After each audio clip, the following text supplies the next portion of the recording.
The pregnancy test had 2 pink lines, and the wedding was in 3 hours. I stared at my reflection in the Plaza Hotel's gilded mirror, the white lace gown cinched against my ribs like a beautiful trap. 28 years old, pediatric surgeon, about to marry a man I respected but didn't love. The morning light poured through sheer curtains, warming my face, but doing nothing to thaw the cold knot of dread in my stomach. "Nina, oh my God, you look absolutely stunning!" Jessica burst through the door, champagne flutes in hand, her maid of honor smile so wide it must have hurt. "I can't believe you're actually doing this." Neither could I, but I forced my lips into something resembling joy, accepted the glass I wouldn't drink, and watched her bustle around the suite, adjusting my cathedral veil. The fabric whispered against hardwood floors as she circled me, chattering about flower arrangements and the string quartet and how perfect everything was going to be. Perfect. The word tasted like ash. My hand drifted to my abdomen, still flat beneath the gown's corseted bodice. 7 weeks. That's how long I'd been carrying this secret.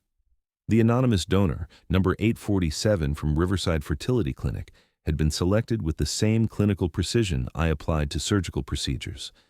Mediterranean descent, 6'2", IQ of 145, clean genetic panels, no hereditary conditions, nothing like James and his family's history of cardiac defects that had haunted him since childhood. Responsible reproduction, they'd called it. Practical. Safe. Everything our relationship was built on. "Your mother would have loved this," my father said from the doorway. Dr. Richard Chen, cardiac surgeon, stoic to his core, looked uncomfortable in his tuxedo, but something flickered in his dark eyes as he studied me. "Though I think she would have wanted more for you."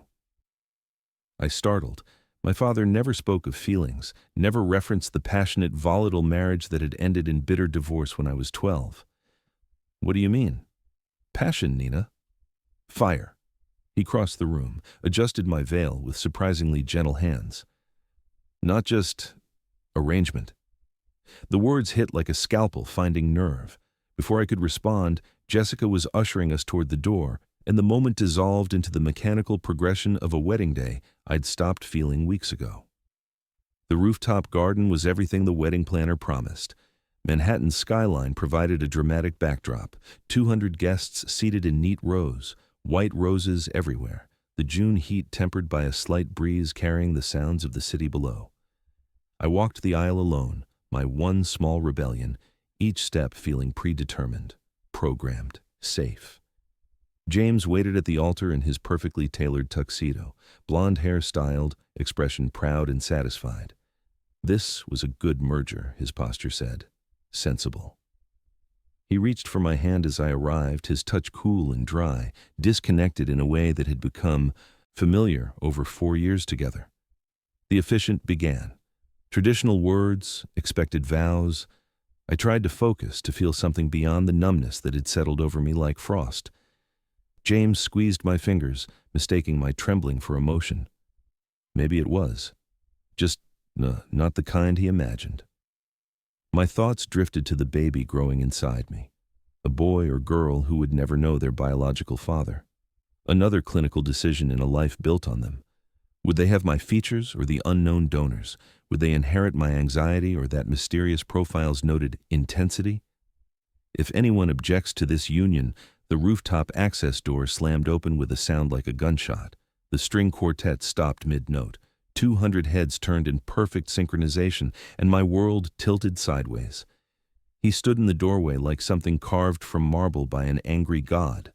Tall, easily 6'3", with shoulders broad enough to block the sun. Dark hair, darker eyes, Mediterranean features that would have been beautiful if they weren't currently radiating lethal intent. A thin scar bisected his left eyebrow, the only flaw in otherwise devastating features. He wore a charcoal suit that probably cost more than my gown, cut to emphasize a frame built for violence. 5 men flanked him, moving with military precision, hands visible but bodies screaming readiness. Nina Chen, his voice carried across the rooftop, accented with something Italian, each word pronounced with careful precision. Step away from him. Time stopped. Or maybe I stopped existing for a moment, my medical brain trying to process the impossibility of what was happening. James moved in front of me. "Security!" His voice cracked slightly. "Someone call security!" Hotel guards materialized, hands on weapons, but they didn't draw. Something about these men, their stillness, their controlled readiness, made even armed professionals hesitate. The stranger kept walking, his men forming a protective corridor. Guests scattered like startled birds. Someone sobbed. My father stood, expression thunderous, but the man's eyes never left mine. "You don't know me," he said, stopping 5 feet away. Each word landed with the weight of truth. "But you're carrying my child." The world tilted. James's hand fell from mine. The officiant backed up, clutching his Bible. Jessica gasped from somewhere in the chaos. "That's insane." My voice came out barely audible, medical training the only thing keeping me upright. "I've never seen you before in my life." "Riverside Fertility Clinic, 7 weeks ago." He reached inside his jacket. 2 of his men shifted, showing empty hands to demonstrate he wasn't pulling a weapon. He withdrew an envelope, extended it toward me. "There was an error, not an accident. Your procedure used my genetic material without consent. The clinic is compromised, connected to people who want to hurt me, which means you're in danger right now." James exploded. "This is harassment. You're threatening her at our wedding." "I'm saving her." Those dark eyes finally left mine, fixing on James with something close to pity. "You can't protect her from what's coming. I can." "Nina, get behind me," James ordered, but his voice wavered. He was a litigator, comfortable in courtrooms, not facing down men who radiated danger like heat. I couldn't move, couldn't process. My baby, the tiny cluster of cells I'd already started loving, belonged to this stranger? Impossible. The clinic had protocols, safeguards, anonymity guarantees. "I don't believe you." But my voice cracked, betraying my uncertainty. His jaw tightened. "You don't have time to believe me. Look." He pointed past the garden wall. A black sedan I hadn't noticed before sat idling on the street beyond, windows tinted dark, engine running. I couldn't see inside, but I felt eyes watching. Predatory. Patient. "They've been following you for 3 weeks, he said, voice flat with certainty. "Waiting for today. Isolated location during your honeymoon in St. Lucia. You would have disappeared, and your fiancé would have spent years searching for a body he'd never find."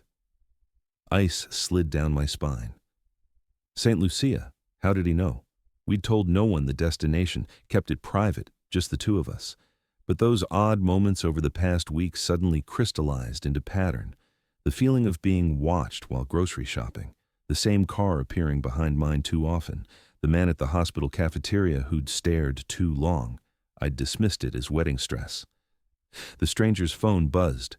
He glanced at it, expression hardening. "We're out of time." Gunfire shattered the afternoon. The sedan's door opened. Muzzle flashes sparked in broad daylight. Screams erupted. Guests dropped to the ground. James stumbled backward, pulling me with him, but the stranger moved faster. His hand clamped around my wrist with bruising force, hauling me against his chest. His body became a wall between me and the bullets I heard whizzing past, deadly whispers cutting through air. "Move!" he barked at his men. They formed a protective shell instantly, returning fire with weapons that appeared in their hands like magic. Professional, economical shots. The sedan's windshield spiderwebbed.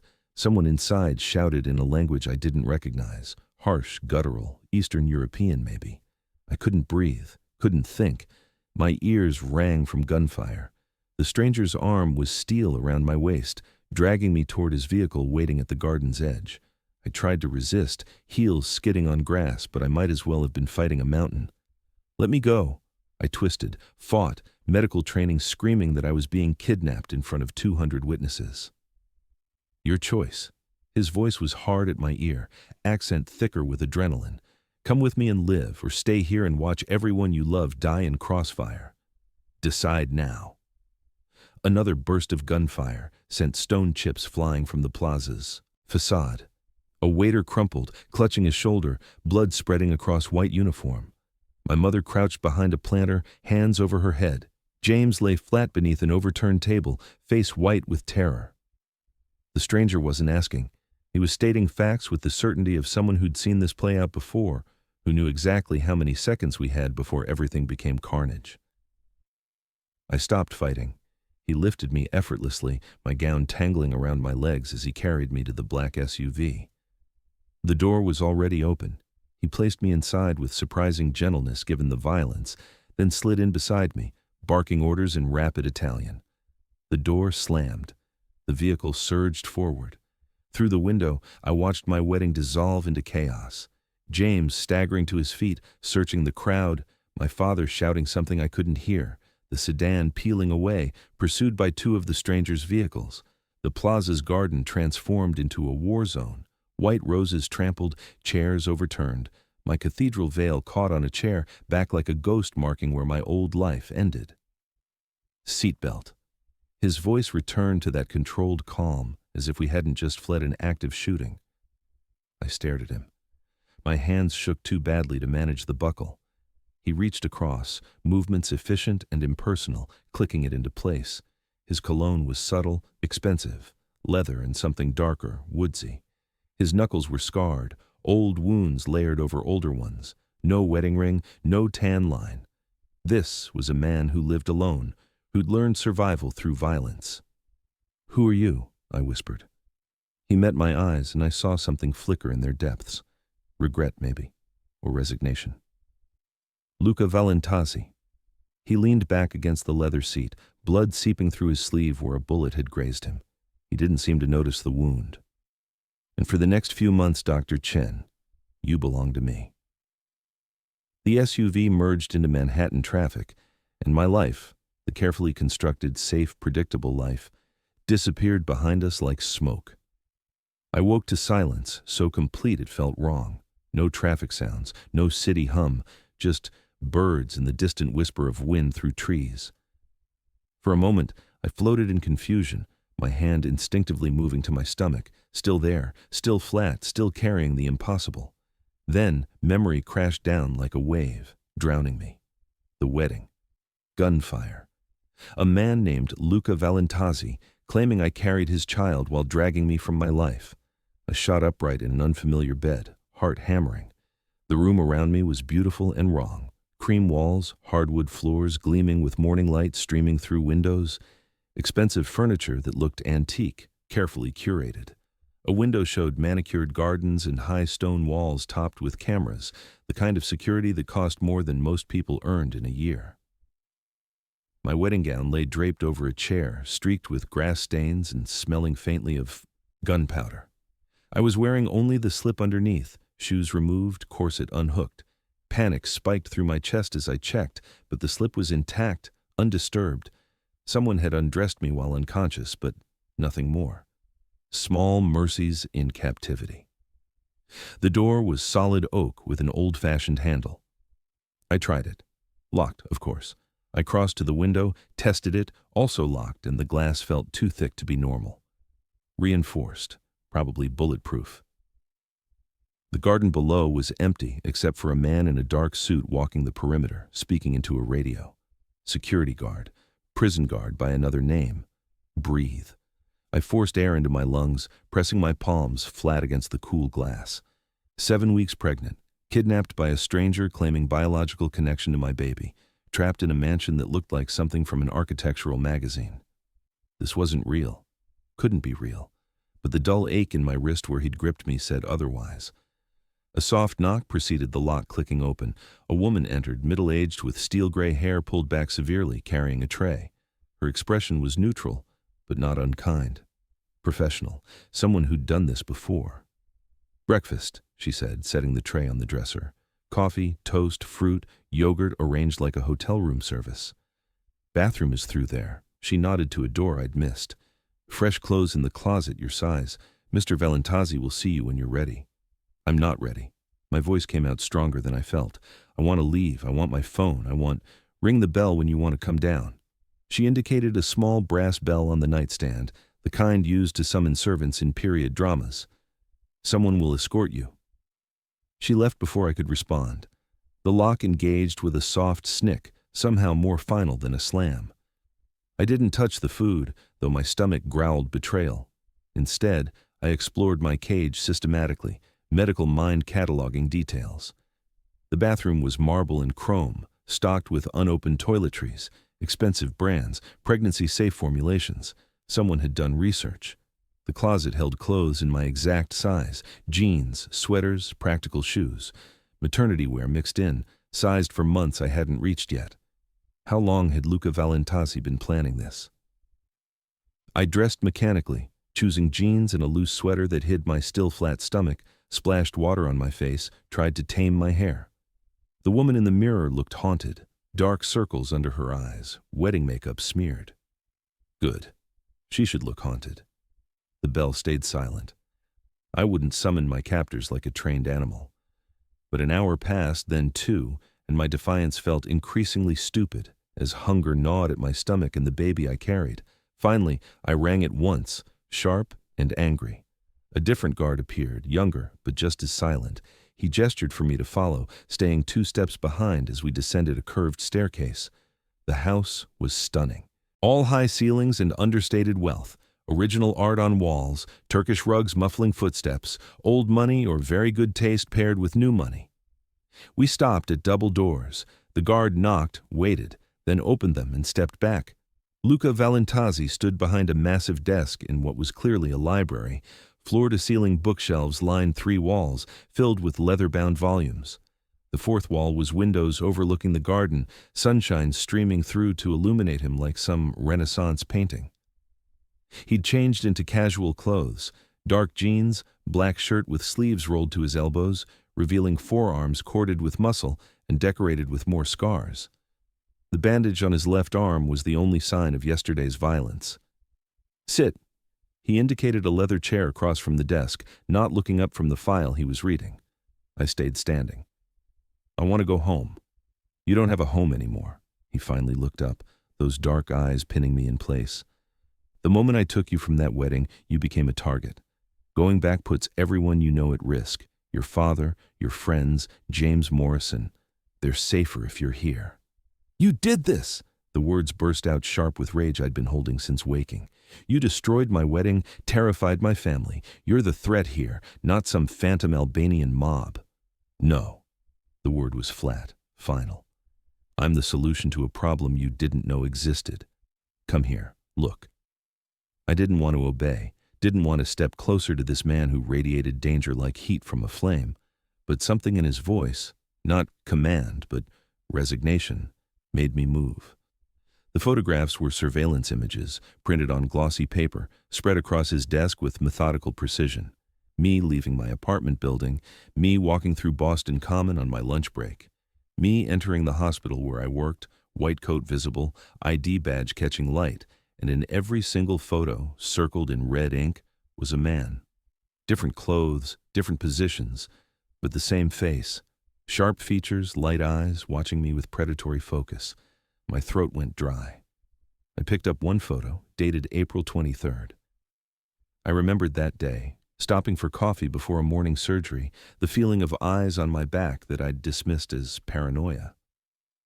"His name is Ardit Krasnicki," Luca said, voice clinical, detached. "Albanian organized crime. He's been tracking you for 3 weeks, documenting your patterns, routines, vulnerabilities." "Why?" The word came out as a whisper. Luca pulled out another folder, thicker, stuffed with documents. He opened it, revealing medical files with Riverside Fertility Clinic letterhead, my name on patient forms, and then genetic testing results that made my vision blur. 3 years ago, I stored genetic material at Riverside, he said, voice flat as if discussing weather. Standard procedure before high-risk operations in my line of work. The clinic's director, Dr. Lena Marina, is Ardit's cousin. They accessed my samples, identified me, saw an opportunity. He slid the genetic test across the desk. When you came in for your procedure 7 months ago, they saw a vulnerability to exploit. I sank into the chair, legs suddenly unable to hold me. They switched the samples. On purpose. Yes. He pulled out more documents, incorporation papers, financial records, communications intercepts. Creating a child of mine without consent gives them leverage, a vulnerability they could exploit once the pregnancy progressed past the fragile first trimester. They were going to take you in St. Lucia, use the child to force me to surrender territory, shipping routes, control of Boston Harbor. When I refused, and I would have refused, they'd kill you slowly enough to make sure I understood the cost of defiance. Bile rose in my throat. The room spun. My baby, the miracle I'd planned and hoped for, was a weapon forged before conception. A pawn in some criminal game I didn't understand. You're lying. But even as I said it, I knew he wasn't. The evidence was too thorough, too detailed, too precisely documented. He turned his laptop around. Security footage played, timestamp showing 2 weeks ago, exterior of Riverside Fertility Clinic at 2 in the morning. A man entered through a side door, leaving 20 minutes later with a box. Luca froze the frame, zoomed in. The face was clear, unmistakable, the same man from the surveillance photos. Ardit Krasniki. He's been collecting files, Luca said. Patient records, probably selling them, using them for blackmail. Your file was accessed 16 times in the past month. I thought I might vomit. My hand pressed against my stomach, protective and automatic. Why didn't you go to the police? His laugh was bitter and short, devoid of humor. The police can't protect you from this. These people kill cops as easily as anyone else. And frankly, Dr. Chen, my hands aren't clean enough to invite that kind of scrutiny. I exist in shadows for reasons. So you're a criminal too. Statement, not question. Yes. No shame, no apology. Just acknowledgement. But I don't hurt civilians. I don't use children as weapons. And I don't let people take what's mine. I'm not yours. The words came out sharper than intended. His gaze dropped to my stomach, lingered there with something complex crossing his features, possession mixed with something softer, something almost like wonder. The child is, biologically, legally once I establish paternity, which means you are, until this situation is resolved. I wanted to scream, to throw something at his arrogant face, to claw back some control over my shattered life. I didn't choose this, any of this. Neither did I. For the first time, something cracked in his armor, exhaustion, maybe, or frustration bleeding through the control. You think I wanted a child in my world? I've spent my entire adult life avoiding exactly this vulnerability. A child means weakness, leverage, something enemies can use to destroy you. Then let me go. I stood, planted my hands on his desk, leaned forward. I'll get an abortion, disappear, whatever you want. You'll have no vulnerability. It's too late. He closed the folders, stacked them with precise movements, each one a small wall being rebuilt. They know about you. Know you're pregnant. Even if you terminated the pregnancy, they'd assume I had the child hidden somewhere, that I was lying to protect it. You'd never be safe, Dr. Chen. Neither would anyone you love. They'd use you to get to me regardless.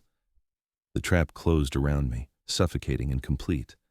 What do you want from me? Stay here. He stood, moving to the window, backlit so his face became unreadable. Let me protect you until I can neutralize the Krasniki operation completely. After that, we'll figure out custody arrangements, support, whatever you need. You'll have everything you require, medical care, books, entertainment, freedom within the grounds. But you can't leave, and you can't contact anyone outside, for their safety and yours. That's imprisonment. That's survival. He turned back, and the light behind him made his expression harsh, angular, uncompromising. I know this is unfair. You're an innocent caught in a war you didn't start, caught between criminals you never knew existed. But I will keep you alive, Dr. Chen. Whether you cooperate or fight me every step of the way, you and that child will survive. I promise you that. We stared at each other across the expensive rug, my hands clenched into fists, nails biting crescents into my palms. I hate you. I know. He moved to the door, opened it. The guard waited outside, silent and ready. Your meals will be brought to your room, or you can join me if you prefer. Test the limits. Try to escape if you need to. You'll find this house is very secure. But don't mistake my protection for cruelty, Dr. Chen. I'm trying to save your life, even if you can't see that yet. He left before I could respond, and the guard gestured for me to precede him back upstairs. I walked to my beautiful prison, each step heavy with the weight of my shattered future, my demolished life, and the tiny heartbeat growing inside me that had become the center of someone else's war. 3 days passed in a haze of fury and disbelief. I ate because the baby needed it, mechanical bites of food I didn't taste. I slept because exhaustion finally won over anxiety, collapsing into unconsciousness rather than rest. And I tested every window, every door, every potential weakness in my gilded cage with the systematic thoroughness of someone who'd spent years studying anatomy, looking for the vulnerable points, the places where pressure would yield results. There were none. Luca Valentazzi had thought of everything. The fourth morning, I woke to find my door unlocked. Not open, just unlocked, the handle turning freely under my hand. I stood there for a full minute, testing it repeatedly, waiting for the catch, the trick, the proof. This was another form of control. It never came. I found him in the kitchen, of all places, standing at an espresso machine that probably cost more than my medical school loans. Reading a newspaper like this was normal, like he hadn't kidnapped me 4 days ago. He wore dark jeans and a charcoal t-shirt, casual in a way that somehow made him more dangerous, more real. The morning light caught the silver in his espresso cup, the white bandage on his forearm, the scar through his eyebrow. "The door was unlocked," I said, hovering in the doorway. "Good morning to you too, Dr. Chen." He didn't look up from his newspaper. Italian, I noticed, the headlines in a language I didn't speak. "Coffee? No, wait, herbal tea.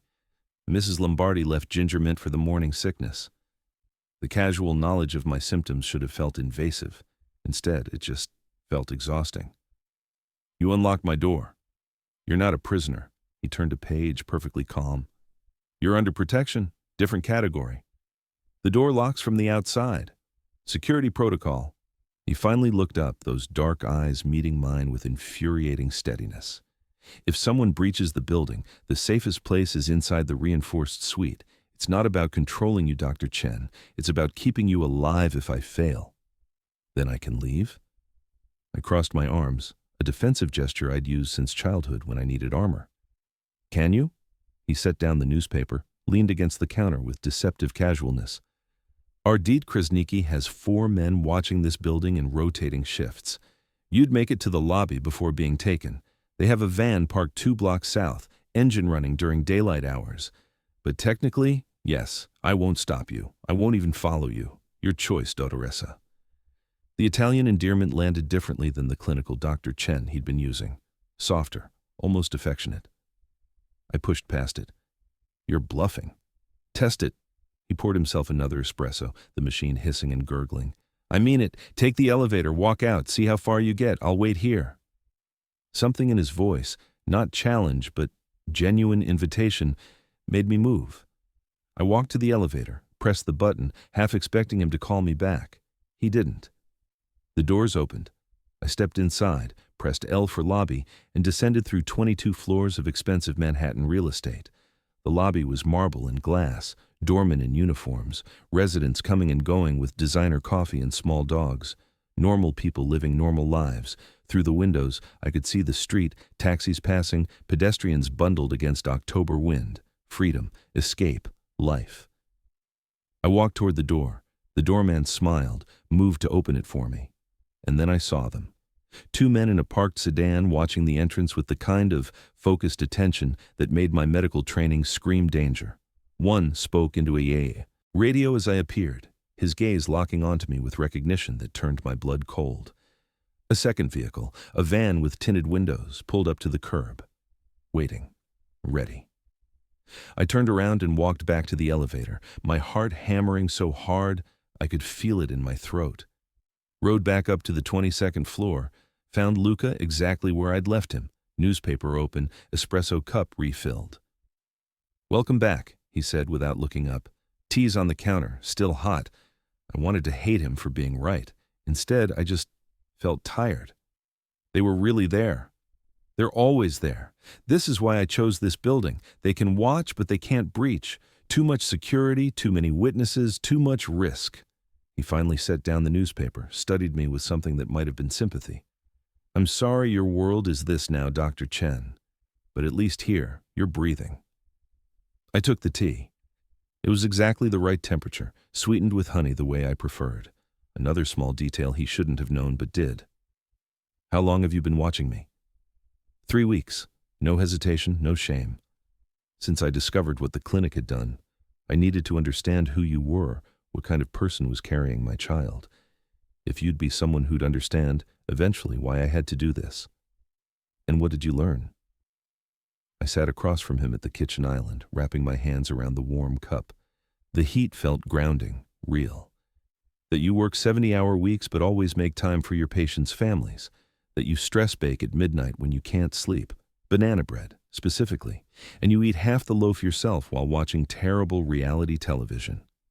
That you wanted to be a marine biologist, but switched to medicine after your grandmother died of a misdiagnosed heart condition. That you're terrified of becoming your parents, of choosing passion over stability and ending up destroyed by it. He paused, something shifting in his expression. That you settled for James Morrison because he was safe, and you'd convinced yourself safe was enough. Each observation landed like a surgical incision, precise, invasive, revealing things I barely admitted to myself. You had no right. I had every right. You're carrying my child, Dr. Chen. That baby connects us whether we want it or not. I needed to know who you were, what you'd need, how to protect you. He stood, rinsed his cup in the sink with the kind of automatic domesticity that felt jarringly normal. Now I do, so we figure out how to coexist until the threat is eliminated. And then what? Then you decide. Stay, go, share custody, supervised visits, whatever you want. But alive, making that choice. Not disappeared in Albania as leverage against me. He dried his hands on a towel, precise and methodical. Dr. Kapoor is coming this afternoon. Your first prenatal appointment since the wedding. I've arranged for her to see you here. My hand went instinctively to my stomach. You contacted my OB-GYN? She's been worried, calling your old number, trying to reach you. I had my people explain the situation, vaguely, and she agreed to house calls. She thinks you're in witness protection, which isn't entirely inaccurate. He moved toward the door, paused. I asked her if I could be present for the appointment. She said it's your decision, so I'm asking you, Dr. Chen. May I? The question caught me off guard. Not a demand, not an assumption of rights, but an actual question. Acknowledging my autonomy in this one small thing. Why? I asked. Something vulnerable flickered across his features before the mask returned. Because it's my child, too. Because I've never had family, never wanted it, and now it exists. Because I'm terrified and I don't know how to do this and I want to... He stopped, jaw tightening. I want to hear the heartbeat. The raw honesty of it cracked something in my chest. This man who'd crashed my wedding, who commanded criminals, who moved through violence like other people moved through water, he was scared. Just as scared as me. Maybe more. Yes, I said quietly. You can be there. Dr. Sarah Kapoor arrived at 2 in the afternoon, her familiar face a piece of my old life walking into my new one. She embraced me carefully, professionally, but I felt the questions in the way she held on a second too long. Nina, are you all right? Really all right? I'm alive, I said, which wasn't an answer but was the only truth I had. Luca had converted a guest room into a medical suite. Examination table, ultrasound machine, supplies organized with the precision of an actual doctor's office. It should have felt surreal. Instead, it just felt like my life now. Strange calcifications of impossible circumstances becoming routine. Let's take a look at this baby, Dr. Kapoor said, helping me onto the table. Her eyes flicked to Luca, standing near the door, then back to me. You're sure? I'm sure. He moved closer as she prepped the ultrasound, squeezing gel onto my abdomen. The cold made me flinch. Dr. Kapoor pressed the transducer below my navel, angling it with practiced precision, and the screen flickered to life. Gray and black shapes I couldn't decipher at first. Then she adjusted something, and suddenly I could see it. Tiny form, impossibly small, moving with jerky energy. Head, body, little limbs that seemed to wave at us like greeting strangers, and the flicker in the center, rapid and strong. There's the heartbeat. Dr. Kapoor turned up the volume. The sound filled the room, quick rhythm like horses galloping, thrumming with life that had somehow bloomed from clinical procedure and criminal conspiracy into something undeniably real. My breath caught. Tears I didn't expect burned behind my eyes. I looked at Luca. He'd moved even closer without my noticing, standing at my shoulder, eyes locked on the screen. His expression was unguarded for once. No walls, no control, just raw wonder mixed with something that looked like fear. His hand came up slowly, hesitantly, hovering near my shoulder before he pulled it back. Strong heartbeat, Dr. Kapoor continued, measuring things on the screen with practiced clicks. 170 beats per minute, exactly where we want it. Good growth, measuring right on track for 8 weeks. Crown to rump length is perfect. She took several images, the machine printing them with soft mechanical sounds. Everything looks excellent, Nina. Despite the stress you've been under, the baby is thriving. She handed me tissues to wipe off the gel, gave us privacy while I rearranged my clothes. When I looked up, Luca was holding one of the ultrasound photos, staring at it like he could decode the universe from those grainy shapes. "That's real," he said, voice rough in a way I hadn't heard before. I knew, intellectually, but seeing it, yeah. I slid off the table, took the photo from his hand. The baby looked alien, all head and tiny body, but beautiful in a way that transcended appearance. 8 weeks. In 4 more weeks, we'll hear the heartbeat even stronger. See fingers and toes. 4 more weeks? He looked at me then, really looked, and I saw the calculation happening behind his eyes. You'll still be here, with me. We'll still be doing this together. It wasn't a question, but it felt like one.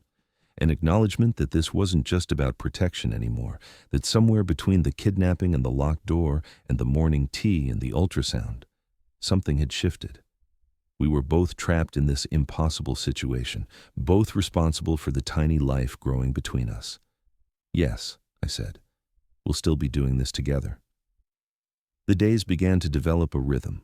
Mornings we had breakfast together, him with his espresso and Italian newspapers, me with herbal tea and medical journals he'd had delivered. Few words exchanged, but the silence shifted from hostile to something almost companionable. He asked about my health. I answered honestly.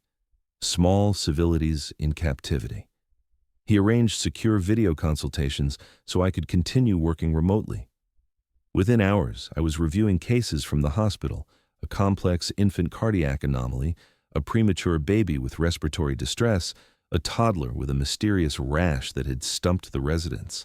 My brain engaged in ways it hadn't since the wedding, solving problems that mattered, being useful beyond just surviving. "You're remarkable at what you do," Lucas said one evening, watching me finish a 6-hour consultation that had required coordinating with 3 specialists to save a baby's life. I looked up from my laptop surprised. "Thank you." "The baby is lucky." He gestured to my small bump, barely visible but definitely present now.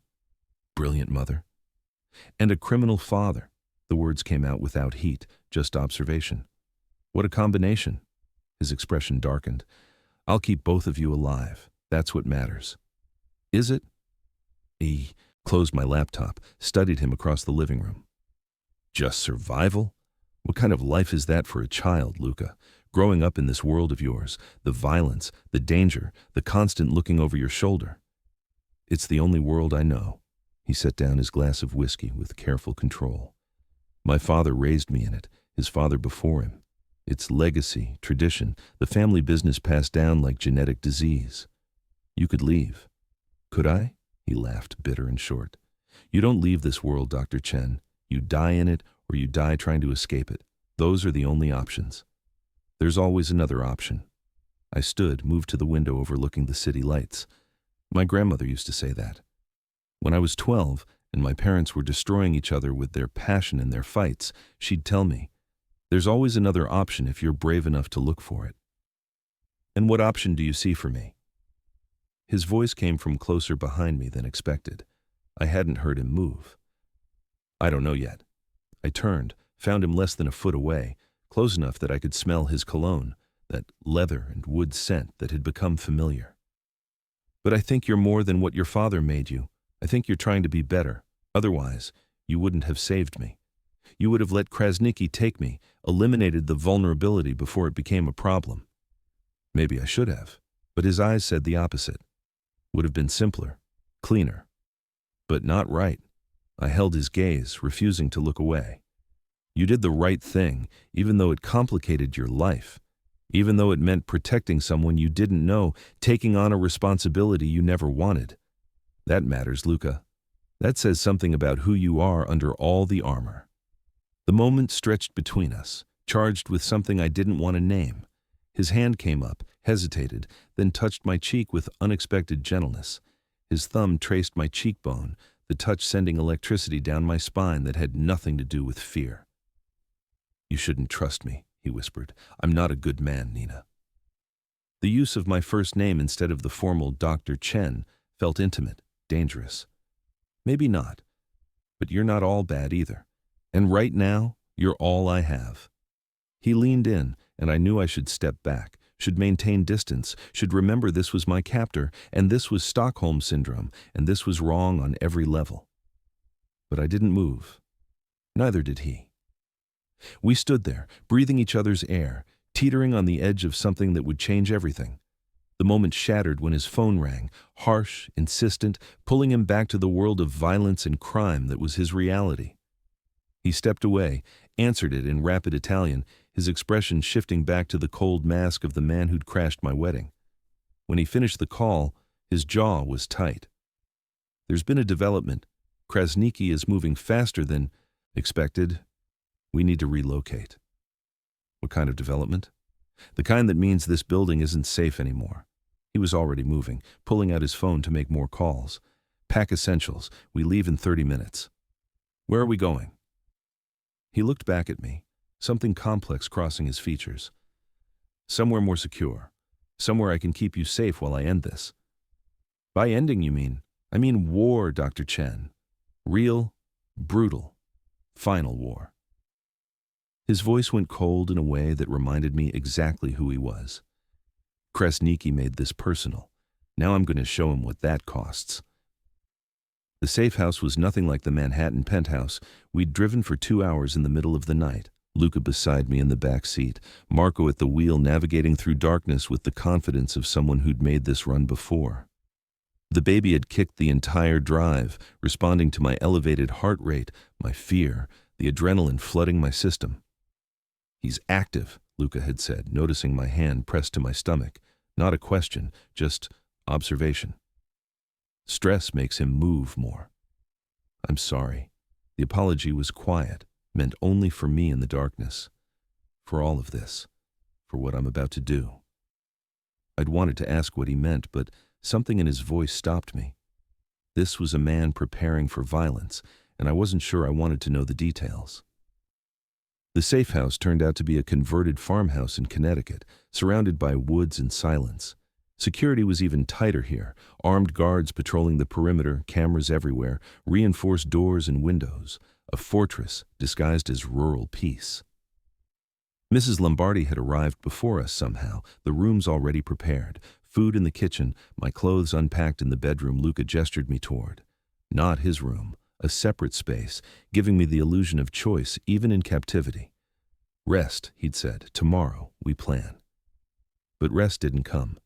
I'd lain awake listening to voices downstairs, Luca and his men planning something in Italian too rapid for me to catch, even if I spoke the language. The cadence was military, strategic, punctuated by the sounds of weapons being checked and loaded.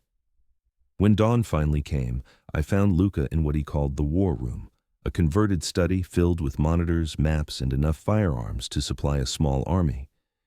He looked exhausted, still wearing yesterday's clothes, coffee cup empty beside him, his injured arm out of its sling despite doctor's orders. "You should be resting that shoulder," I said from the doorway. He looked up, something almost like relief crossing his features. "Can't rest. Too much to do." "You'll be useless if infection sets in." I moved into the room, medical training overriding everything else. "Let me check it." He hesitated, then nodded, turning in his chair to give me access. I unwrapped the bandage carefully, examining the bullet wound with professional detachment. The stitches were clean, no signs of infection, healing, well despite his abuse of it. "Dr. Chen did good work," I said, recognizing the suturing technique. "But you need to keep it immobilized another week minimum." "I don't have a week."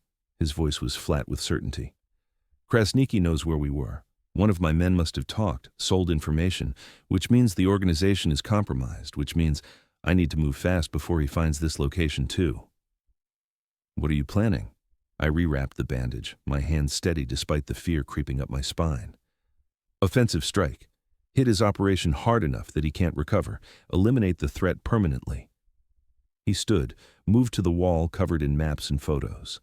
He runs his organization from a compound in Lynn, north of Boston. Fortified, heavily guarded, but I have intel. If we move tomorrow night, we can breach before he expects retaliation. You mean you're going to kill him? Yes. No hesitation, no euphemism, just cold truth. Him and anyone who stands between me and ending this threat to you and our child. The possessive language, our child, landed differently now, not claiming ownership but acknowledging connection, biological reality that had somehow transformed into something more over these weeks of forced proximity. And if you die, I asked, what happens to me? To the baby?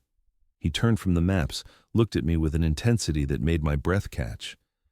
I won't die. I've survived worse than Ardit Krasniki.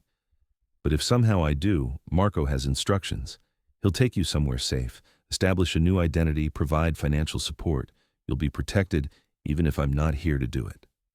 That's not what I asked. I moved closer, close enough to see the exhaustion in his eyes, the weight he carried. I asked what happens to us, me and the baby. Will we just go on? Pretend you never existed? Raise a child who'll never know his father? Better that than raising him in my world, but his voice cracked slightly. Better he never knows me than becomes what I am. You're not as bad as you think. The words came from somewhere deep, honest. You're trying, Luca. Trying to be better than your father, trying to protect us, trying to give this baby a chance at something different. That counts for something. He reached out, cupped my face with his uninjured hand, thumb tracing my cheekbone like he had in the penthouse. You make me want to believe that. Want to believe I could be someone worthy of... He stopped himself. Worthy of what? You. The word hung between us like a confession. Worthy of you and the life growing inside you. But I'm not sure that's possible, Dr. Chen. I'm not sure someone like me gets redemption. I covered his hand with mine, keeping it against my cheek. My name is Nina, and I think everyone gets a chance at redemption if they're willing to fight for it. The kiss happened so naturally, I couldn't say who initiated it. One moment we were standing there, his hand on my face, mine over his. Next, his lips were on mine, gentle, questioning, nothing like I'd expected from a man so associated with violence. I kissed him back, hands moving to his hair, pulling him closer, despite every logical reason this was wrong. When we broke apart, both breathing hard, his forehead rested against mine. This is a terrible idea, he whispered. Probably the worst I've ever had, I agreed. We're in danger. You're pregnant with my child through criminal conspiracy. We met 3 weeks ago. This is insane. I know. And you're kissing me anyway? Apparently my judgment is impaired. I smiled despite everything. Blame the pregnancy hormones. He laughed. Actual laughter, the first I'd heard from him, and the sound transformed his entire face, made him look younger, lighter, almost happy. The moment shattered when Marco appeared in the doorway, expression urgent. Boss, we have a problem. Luca stepped back instantly, the walls rebuilding. What kind of problem? Dr. Kapoor, Krasniki's people grabbed her. My stomach dropped. What? When? 2 hours ago, leaving her office. They have her daughter, too, 9-year-old Maya. Marco's jaw was tight with suppressed rage. They're demanding a trade. Dr. Chen for Dr. Kapoor and the girl. 24 hours. The room spun. Sarah, sweet, competent Dr. Kapoor who'd delivered dozens of my patients' babies, who'd agreed to house calls because she'd worried about me. And her daughter. An innocent child caught in this nightmare. No. Luca's voice was flat, final. Absolutely not. It's a trap. Of course it's a trap, I said, moving toward Marco. But we can't let them kill a child because of me. They won't kill her, not yet. She's leverage, and leverage is only valuable alive. But Luca's expression said he wasn't entirely convinced of his own words. You don't know that. My voice rose, hysteria creeping in at the edges. You don't know what they'll do. Sarah's daughter is 9 years old, Luca. 9. She's probably terrified, calling for her mother, and her mother is being held because of me, because I'm connected to you, because this whole situation. Stop. He grabbed my shoulders, not hard but firm enough to cut through the spiral. Breathe. Think like a doctor, not a victim. Panic helps no one. I forced air into my lungs, counted to 5, found the clinical detachment I used in trauma situations. What are our options? We don't trade you, Marco said immediately. That's non-negotiable. You walk into their hands, they have everything. Boss loses leverage, you and the baby die. They still probably kill Dr. Kapoor and her daughter anyway. So we let them die to save me? The words tasted like poison. No. Luca released me, moved back to the maps, his mind visibly working through scenarios. We plan a rescue. Fast, clean, surgical strike while they are expecting negotiation. Marco, call the team. I want full tactical layout of wherever they're holding the hostages. Traffic cameras, satellite, imagery, everything. On it. Marco disappeared. I moved to stand beside Luca at the map table. I can help. Nina, I know Sarah, know how she thinks, how she'll react in crisis. She's a doctor. She'll be assessing, planning, looking for medical vulnerabilities in her captors. And I know you need every advantage. I planted my hands on the table, leaned over the maps. So use me. Let me help plan this. Partner with me instead of just protecting me. He studied me for a long moment, then nodded slowly. Okay? Partners? The word felt dangerous and right simultaneously. The planning took 18 hours. Luca's team gathered intelligence with frightening efficiency. Traffic camera footage showing the van taking Dr. Kapoor to an abandoned warehouse near the harbor. Thermal imaging revealing 12 hostels inside. Architectural plans showing multiple entry points. By midnight, we had a complete tactical picture. I'd been useful, just as I'd promised. Pointing out that Dr. Kapoor would likely try to build rapport with captors, that she'd be assessing Maya's medical needs constantly, that she was trained in emergency pediatrics and would fight like hell to keep her daughter alive. Small details that helped shape the approach. Luca worked with focused intensity I'd seen surgeons use during complex operations. Every detail considered, every contingency planned, nothing left to chance. But I saw the exhaustion creeping in. The way he favored his injured shoulder, the tightness around his eyes that spoke of pain he wouldn't acknowledge. At 1 a.m, I forced him to stop. You need rest, I said, physically removing the tablet from his hands. You're planning an assault in 17 hours. Go to bed. I'm fine. You're exhausted and in pain, and if you think I can't see that, you're underestimating my medical training. I pointed toward the stairs. Bed, now? That's a doctor's order? Something almost like a smile touched his lips. Yes, Dottoressa. I followed him upstairs, intending to return to my own room. But at his door, he turned, caught my hand. Stay, he said quietly. Just to stay. I don't want to be alone tonight. The vulnerability in the request made my answer easy. Okay. His room was Spartan. Bed, dresser, single photo on the nightstand that I couldn't see clearly in the darkness. We lay down together, fully clothed, on top of the covers.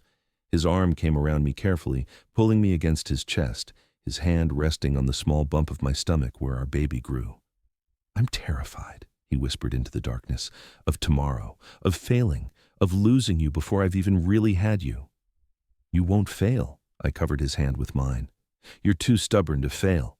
And if I do, if something goes wrong, then I'll find a way to survive, for the baby, for the future, for the possibility that you're right and redemption is actually possible. I turned in his arms to face him, found his eyes in the dim, light. But you're not going to die tomorrow, Luca Valentasi. You're going to rescue Dr. Kapoor and her daughter, eliminate the threat, and come back here so we can figure out what the hell we're doing with our lives. He kissed me then, deep, claiming, desperate with the fear of someone who'd learned to expect loss. I kissed him back with equal intensity, pouring 3 weeks of confusion and anger and unexpected connection into it. When we finally broke apart, his thumb traced my lips. If I don't come back, stop. If I don't come back, he continued, voice firm, there's a letter in the top drawer, bank accounts, contacts, everything you need. Marco will help you disappear, start over. The baby will want for nothing. I don't want your money. My voice cracked. I want you to come back. I'll try. He pulled me closer, buried his face in my hair. God, Nina, I'll try. We fell asleep tangled together, the baby kicking between us. And for the first time since my wedding exploded into chaos, I felt something like peace. Temporary, fragile, built on the edge of violence, but real. When dawn came, Luca was already gone, the bed beside me cold. On the pillow where his head had rested lay a single piece of paper, folded once, my name written in precise handwriting. I opened it with shaking hands. Nina, if you're reading this, I'm either dead or too injured to tell you this in person. Neither is acceptable, but I'm a practical man who prepares for all contingencies. The baby is yours. Completely, legally, unquestionably yours. I've had papers drawn up relinquishing all parental rights if I don't survive today. You owe me nothing. Not your presence, not co-parenting, not even telling the child about me. But if I do survive, if we both walk away from this, I want you to know, I love you. I've loved you since the third day, when you threw a book at my head for locking your door. I loved you when you held my hand during the ultrasound. I love you now, planning violence to protect you, willing to die so you can live. You deserve better than me, better than this life, this danger, this impossible situation. But if you'll have me, criminal, killer, broken man trying to be better, I'm yours. Come back to me, Dottoressa. Choose me. Choose us. I pressed the letter to my chest, tears streaming down my face, and prayed to gods I wasn't sure I believed in. Prayed that the man who'd crashed my wedding would survive crashing through violence one more time. Prayed that we'd both live long enough to figure out if love born from kidnapping could transform into something real, something lasting, something worth fighting for. Outside, engines started, men loaded into vehicles with practiced efficiency. And somewhere in the house, Luca Valentazzi prepared to go to war for a woman he'd known less than a month and a child not yet born. I stood at the window, hand on my stomach, and waited for him to come back. The waiting was its own form of torture. I stood at the window watching the convoy disappear down the tree-lined drive. 3 black SUVs carrying Luca and 12 of his best men toward violence I could only imagine.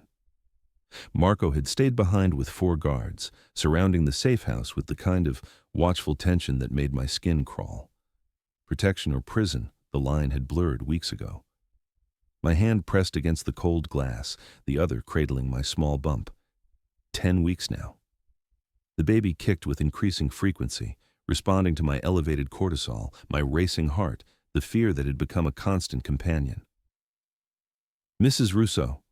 Marco appeared in the doorway, using the name that wasn't legally mine but had become true in ways that transcended paperwork. You should eat something. The baby needs... I know what the baby needs.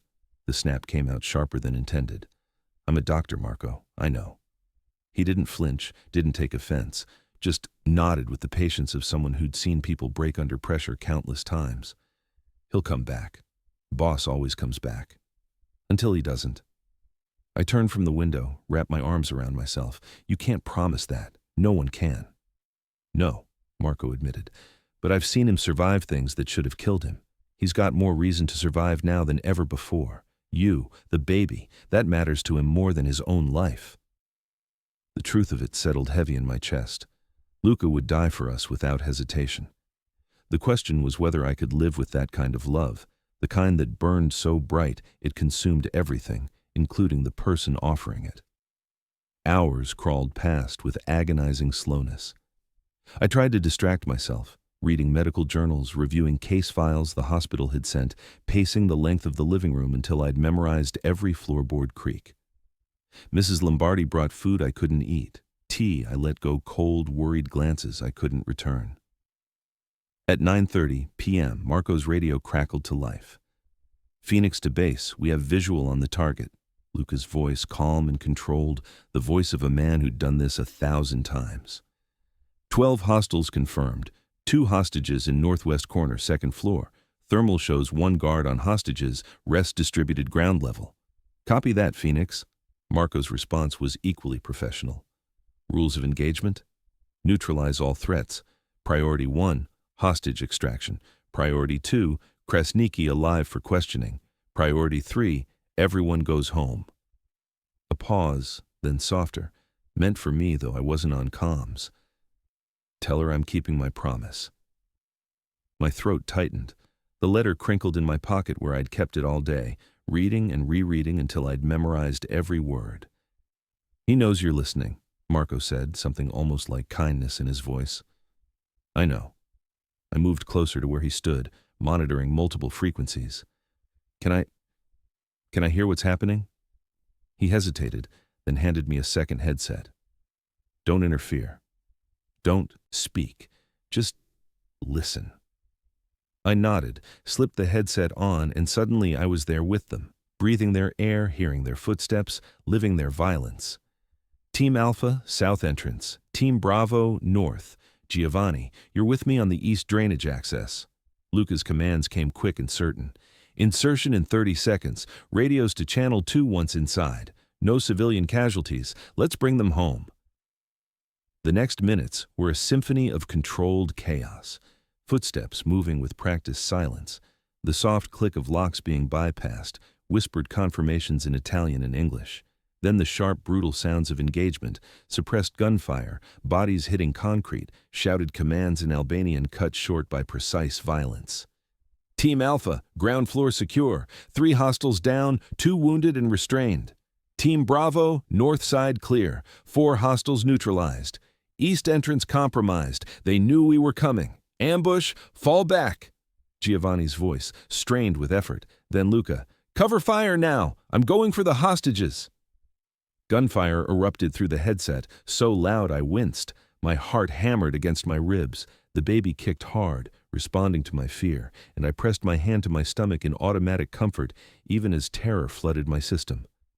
Nina, a voice I hadn't expected cut through the chaos. Dr. Sarah Kapoor, frightened but trying to stay calm. If you can hear me, Maya and I are okay. 2nd floor, northwest corner like they said. 1 guard, but he's nervous. Young. I think I can talk him down if— Shut up! Albanian accent, harsh with fear masquerading as anger. No talking! Please, she's just a child. She needs water. Let me— The sound of a slap. Maya's cry. Sarah's sharp intake of breath. Something ignited in my chest. Not fear, but fury. White-hot and crystalline. That was my doctor. That was an innocent child. And I was standing in a safe house doing nothing while people I cared about suffered. Marco, my voice came out steady, surgical, the tone I used when making life or death decisions in the OR. I need you to drive me there. Absolutely not. Boss would kill me. Boss might die if we don't intervene. You heard the ambush. They knew he was coming, which means someone leaked information, which means Krasniki has planned for this. I pulled off the headset, faced him directly. Sarah said the guard is young and nervous. I can talk to him. Doctor to doctor, one professional to another. Give Luca the distraction he needs to breach. You're pregnant. You're the whole reason for this operation. I can't— You can and you will, because right now I'm the best tactical asset you have. I moved toward the door, knowing he'd either follow or try to stop me. I'm going with or without you, Marco. With you, I have backup and a driver who knows the route. Without you, I steal a car and probably get lost. Your choice. He stared at me for 5 long seconds, jaw working, clearly calculating odds and consequences. Then, fuck, boss really is gonna kill me. He grabbed his keys, shouted orders to the remaining guards. 2 stay here, 2 come with us. We go dark. No radio contact until we're on site. And Mrs. Russo, you do exactly what I say when I say it, or I will physically carry you back to this house. Understood? Understood. The drive took 12 minutes that felt like hours. Marco drove with controlled aggression, navigating back roads with the confidence of someone who'd memorized every route in a 100-mile radius. The 2 guards in the back seat checked weapons with mechanical efficiency, their silence somehow more ominous than conversation would have been. What's your plan? Marco asked as the warehouse came into view. Decrepit building near the harbor, broken windows and rusted metal siding, exactly the kind of place criminals used for activities they didn't want witnessed. I walk in the front entrance, hands up, clearly unarmed, visibly pregnant. I touched my bump, using it as both shield and weapon. I call for Dr. Kapoor. When the guard responds, I negotiate, doctor to doctor, mother to mother. Whatever it takes to get him to lower his weapon long enough for your team to breach. And if he just shoots you? He won't. I'm the valuable one, remember? Krasniki wants me alive for leverage against Luka. I'm worth more breathing than bleeding. The clinical detachment of medical training made it easier to discuss my own potential murder. Besides, you'll be covering me, right? Marco's expression said he didn't like it, didn't want it, but couldn't argue with the logic. Stay in visual range. First sign of weapon discharge, we extract you by force. Fair enough. We parked 2 blocks away, approached on foot through shadows and debris. The warehouse loomed ahead, lit by harsh industrial lights that turned everything sickly yellow. Gunfire had stopped. Either Luka's team had secured most of the building or they'd been forced to retreat. The silence was somehow worse than the chaos had been. I stepped out of the shadows, hands raised high, and walked toward the main entrance like I was approaching a surgery I'd performed 1,000 times. Confident, purposeful, unflinching despite the terror singing through my veins. Dr. Sarah Kapoor, my voice carried across the empty loading area. It's Dr. Nina Chen. I'm here to negotiate. For a moment, nothing. Then a young man appeared in the second-floor window. Early 20s, Slavic features, holding a pistol with the uncertain grip of someone who'd been handed a weapon but not properly trained to use it. Behind him, I could see Sarah and Maya, both alive, both watching. You're the one they want, he shouted down, his English heavily accented. Boss said you would come. I'm here. I'm unarmed. I'm pregnant, as you can see. I turned slowly, showing I had nothing concealed. I'm also a pediatric surgeon. That little girl you're holding hostage, if she's injured, if she dies, that's on your conscience forever. I know you don't want that. I have orders. Orders from a man who's going to lose this fight.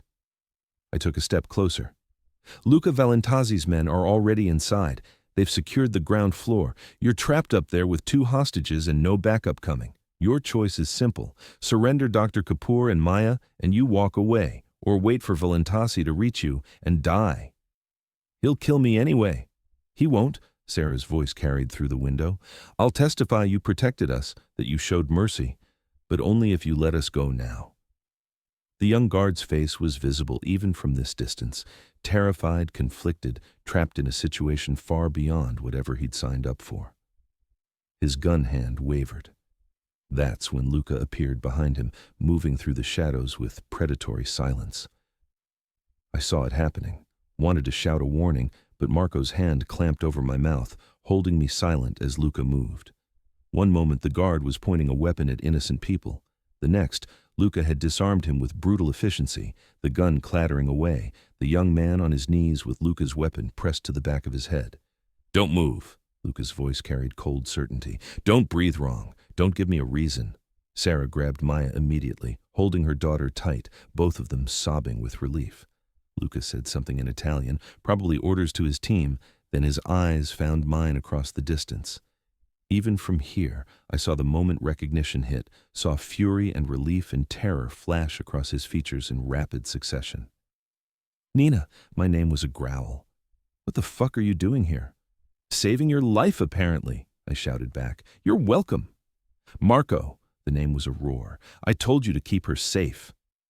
She's very persuasive, boss, Marco called, not sounding remotely apologetic. And she was right. The distraction worked. Luca's jaw worked, clearly torn between gratitude and fury. Finally, get up here, now, and we're having a serious conversation about following orders. I don't take orders. I walked toward the entrance, Marco and the guards flanking me. I'm not one of your soldiers, Luca. I'm your partner, remember? By the time I reached the second floor, Sarah and Maya were being escorted out by Giovanni's team, both wrapped in emergency blankets, Maya clinging to her mother with the desperate grip of a child who'd learned how quickly safety could be ripped away. Sarah caught my hand as she passed. Thank you, her voice broke. For everything, for coming. Thank you for keeping her alive, I squeezed her hand. You're the bravest person I know. They disappeared down the stairs, heading toward extraction vehicles and safety, and the long process of healing from trauma.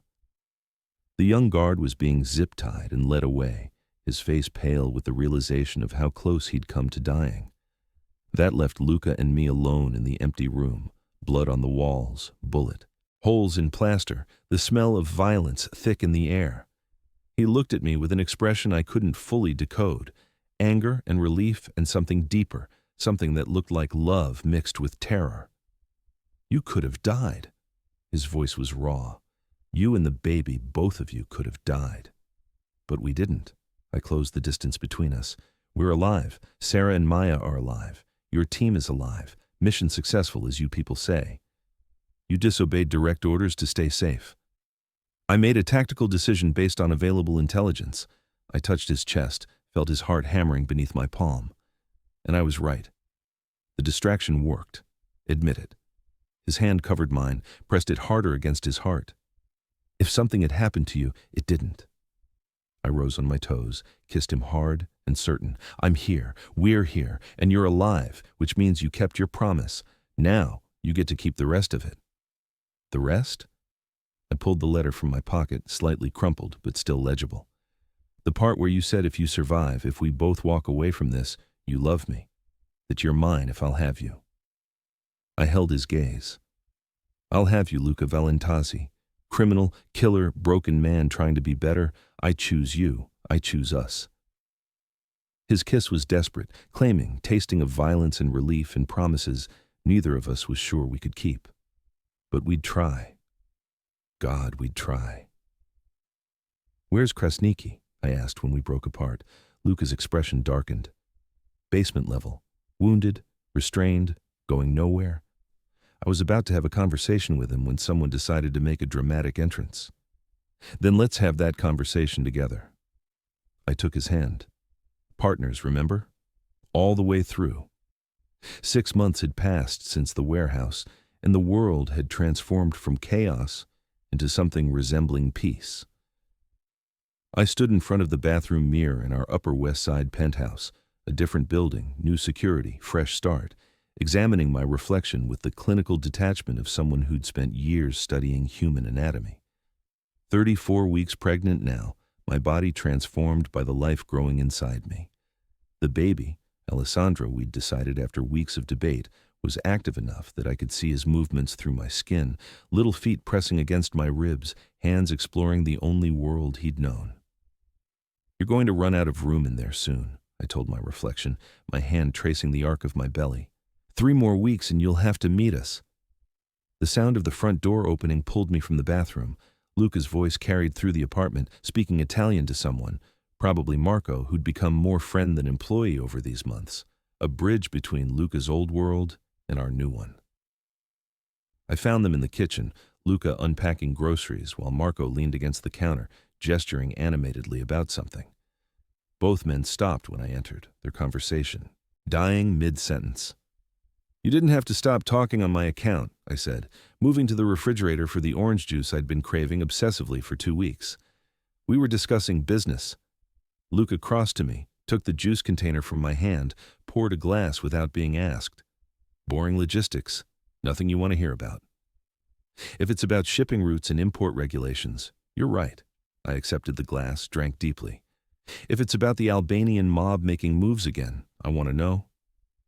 Marco and Luca exchanged glances, one of those male communication moments that happened without words. Finally, Luca sighed. The Krasniki organization is fractured, infighting over who takes control with Ardit in federal prison awaiting trial. Not a threat to us anymore. Good. I set down the empty glass, because I'd rather not have our son born into active warfare. Our son will be born into peace. Luca's hand settled on my stomach with the automatic possessiveness that had become natural over months of cohabitation. Whatever it takes to ensure that. Marco cleared his throat. I should go. Give you two some privacy. He headed toward the door, paused. Mrs. Russo, the baby's room looks great. Mrs. Lombardi did excellent work. Thank you, Marco. I smiled at the name that had stuck despite never having a legal ceremony. We'd married quietly in a judge's chambers 3 months ago, just paperwork and witnesses, nothing like the plaza disaster that had started this, simple, real, ours. After Marco left, Luca pulled me into his arms, careful of my belly, his chin resting on top of my head. We stood like that in comfortable silence, the kind that had replaced the awkward tension of those early weeks. He smelled like coffee and expensive cologne, familiar and grounding. "How was your meeting?" I asked. He'd been at his lawyer's office most of the afternoon, handling something he'd been vague about. "Productive. Everything's finalized." He pulled back enough to meet my eyes. "The shipping business is completely legitimate now. All criminal connections severed, all questionable partnerships dissolved. It'll be less profitable, but it's clean. Alessandro will inherit businesses, not wars." The significance of it settled over me like a warm blanket. He'd meant it, all those promises about being better, about breaking cycles, about giving our son a different legacy. "You really did it. I told you I would." He guided me to the couch, settled beside me with his hand returning to its favorite position on my stomach. "I'm not my father, Nina. I won't be. This baby deserves better than what I had." "He has better." I covered his hand with mine. "He has you, the you that you chose to become." The baby kicked hard against our joined hands, making us both laugh. These moments had become the foundation of our relationship, not the dramatic rescue or the forced proximity, but the quiet domesticity of building a life together. Learning each other's rhythms, preferences, wounds, healing together instead of alone. "James called today," I said, knowing I needed to mention it. "Left a message." Luca's expression didn't change, but I felt him tense slightly. "What did he want?" "To check on me, make sure I'm okay. He's getting married apparently, met someone who actually loves him the way he deserves." I traced patterns on Luca's arm. He sounded happy. Really happy. Good. He deserves that. And Luca meant it. The jealousy that had colored his voice in those early weeks had faded into genuine relief that James had moved on. "Did you call him back?" "Not yet. Wanted to talk to you first." "He's part of your life, Nina, part of your history. I'm not threatened by that." He turned my face toward his, kissed me gently. "Call him. Let him know you're happy too." The generosity of it made my throat tight. This man who'd been raised in violence, who'd learned love as leverage and family as liability, was teaching himself how to be open, trusting, secure. It wasn't always easy. We'd had fights, moments where his instinct to control clashed with my need for autonomy. But we worked through it, learning each other's languages. That evening, I returned James's call while Luca cooked dinner.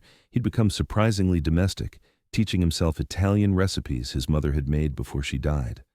The kitchen filled with the smells of garlic and tomato, comfort food for the baby who seemed to kick harder when Luca was cooking. "Nina," James's voice carried genuine warmth. "I'm glad you called back." "James, congratulations on the engagement. I mean that. I'm happy for you." "Thank you." A pause, then, "I met her at a continuing education seminar. She argued with me about contract law for 3 hours before I realized I was halfway in love with her. She's brilliant and passionate, and everything I didn't know I needed." "That's beautiful, James. Really." I meant it. The guilt I'd carried for months, for not loving him enough, for settling, for the wedding disaster, finally lifted. He'd found what we couldn't give each other. "And you? You're happy? With him?" I looked at Luca in the kitchen, sleeves rolled up, focused on his cooking with the same intensity he'd once brought to planning operations. "Yes. I know it's insane how we started, but it's real now. He's real. We're building something together." "Good." Genuine relief in his voice. "You deserve passion, Nina. You always did. I'm glad you found it, even if the circumstances were unconventional." We talked for 20 more minutes, the conversation healing something I hadn't realized still hurt. When I hung up, Luca was plating pasta, 2 perfect servings arranged with the precision of someone who cared about presentation. "How did it go?" he asked, setting a plate in front of me. "Good, really good. He's happy, I'm happy. Everything ended the way it needed to." I took a bite, closed my eyes in appreciation. This is amazing. Family. Recipe. My mother used to make it every Sunday. He settled across from me, something wistful crossing his features. "I want Alessandro to have that. Family dinners, traditions, normal things I never had." "Then we'll give him that." I reached across the table, took his hand. "We'll give him everything we didn't have and some of what we did. Your strength, my stubbornness, your loyalty, my compassion. We'll figure it out together." 3 weeks later, at 4 in the morning, my water broke. Luca went from deeply asleep to completely alert in seconds, the kind of instant readiness I'd seen during the warehouse operation. Within minutes, we were in the car, Marco driving again, because of course he was, heading to Mount Sinai through pre-dawn Manhattan traffic. Breathe. Luca held my hand through contractions, his voice steady despite the terror I saw in his eyes. You've got this. You're the strongest person I know. Easy for you to say. I gritted my teeth through another wave of pain. You're not pushing a human out of your body. If I could do it for you, I would. Liar, but I squeezed his hand hard enough that his bones ground together. He didn't complain. The hospital was ready.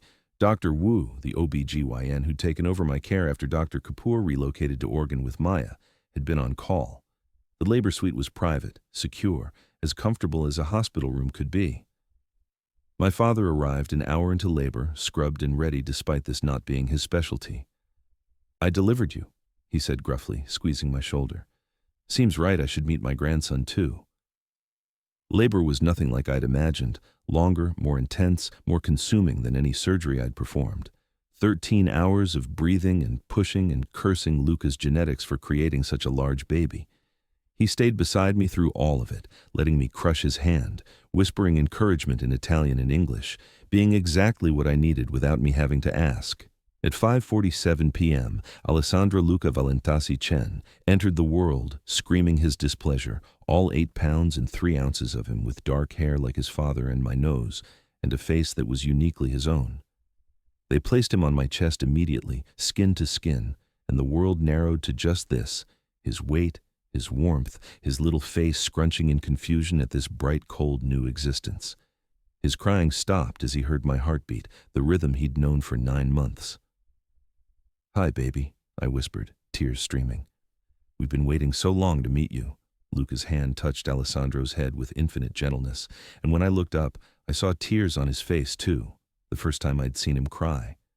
He's perfect. He's ours. I pulled Luca closer, the three of us forming a unit. Our family.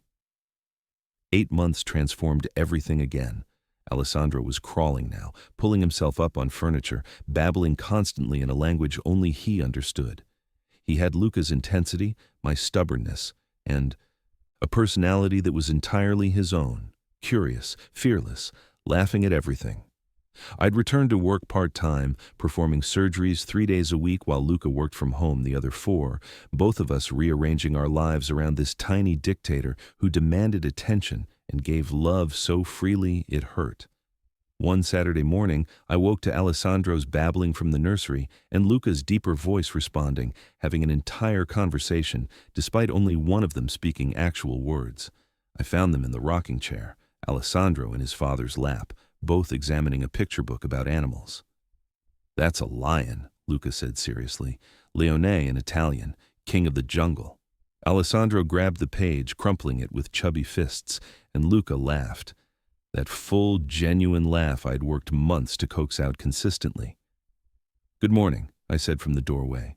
They both turned and Alessandro's face lit up. Mama, it was his favorite word, deployed constantly, usually when he wanted something.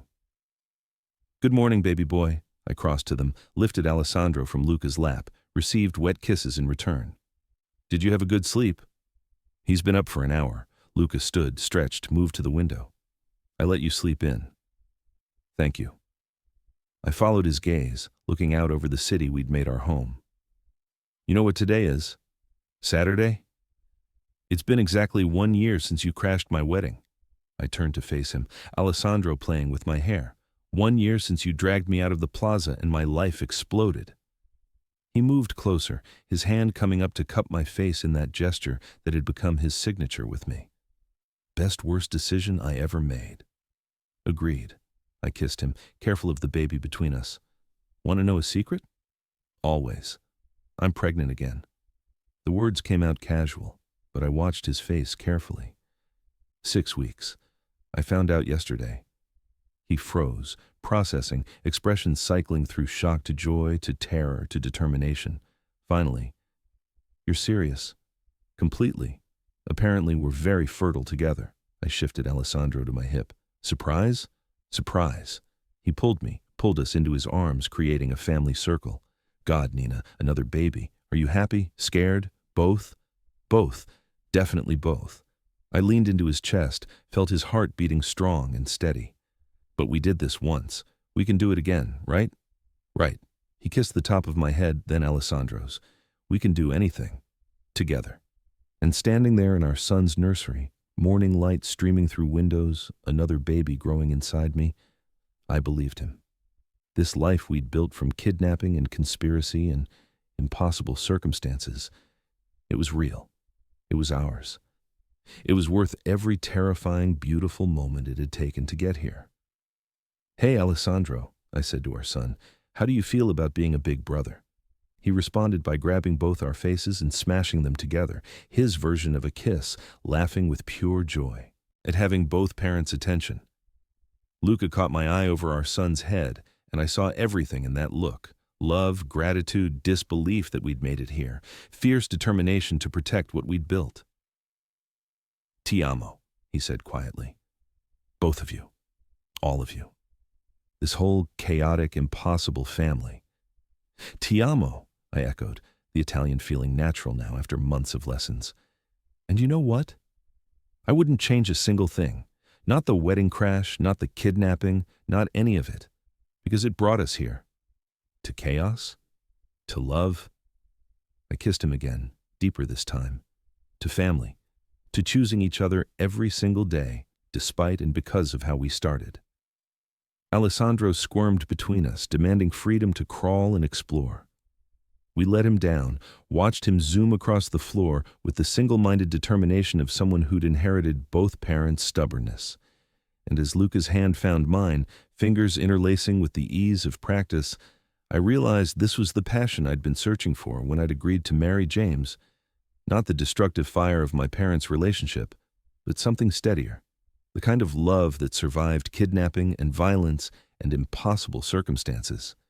The kind that grew stronger through adversity instead of burning out.